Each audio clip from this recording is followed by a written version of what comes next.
Well, it's already that time of the programme where we bid farewell to the big news stories of the day and usher in the odd and the odious from the little buried snippets under the news app refresh button. It's time for my agenda. Oh, if there's something the British do so well, it's classism.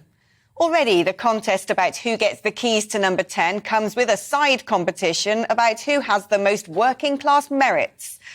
Billionaire Sunak's distant relative once had to grope for coins down the back of a sofa. Truss is from the north, which automatically makes her like an extra in the musical adaptation of Oliver. Well, apparently, such classism could land you in trouble if the British Psychological Society gets their way. They want equality laws to include snobbery. Now, as a Gloucester girl who went to a prestigious university, I had my fair share of bullying from the gap year Ras, who I had to serve champagne to while getting minimum wage to buy a tin of corned beef to sustain me through my lectures. And as a result, I've developed a healthy disdain for rich folk.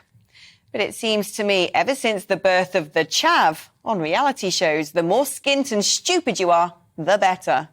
The real victims of prejudice are the Gammons and the Karens of Middle England. Now, keeping up his YOLO bojo mojo, the PM skipped out of Parliament yesterday and straight to a helipad to take a chopper all of the 43 miles to the outskirts of London to live it up at the Grace and Favour country retreat before he loses the trappings of high office. Now, I would have preferred, in his twilight weeks of power, he added to his burgeoning bucket list of a weekend rave down Chequers and flying a fighter jet by setting his armed biker cops in the ministerial cavalcade upon the protesters glued to the M25. Grown-up weirdos who once read a kid's book about wizards and decided to turn its fictional sport played on broomsticks into an actual international competition have now become so distraught at the prospect of scary words, they're having to rename it. Quidditch, which apparently has been adapted to be played by full-grown adults who frankly should know better, is now going to be officially renamed Oddball. Oh, no, I mean Quadball. Because, you know, a woman who literally made billions from writing words pointed out the definition of female.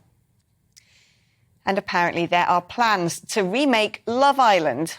But instead of the polyfillared, waxed and burnished Gen Zers with their mental health issues and Instagram accounts, the producers want to actually use older folk as contestants instead to try to get some half-witted dialogue on air. Good.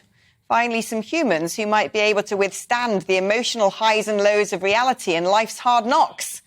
Well, I thought it was good until I learned it was going to be a programme where kids match up their divorced parents with other divorced parents. Nothing screams duty of care disaster more than the toxic cocktail of playing unhappy families live on air. How to mess up your kids on national television. Slow clap ITV.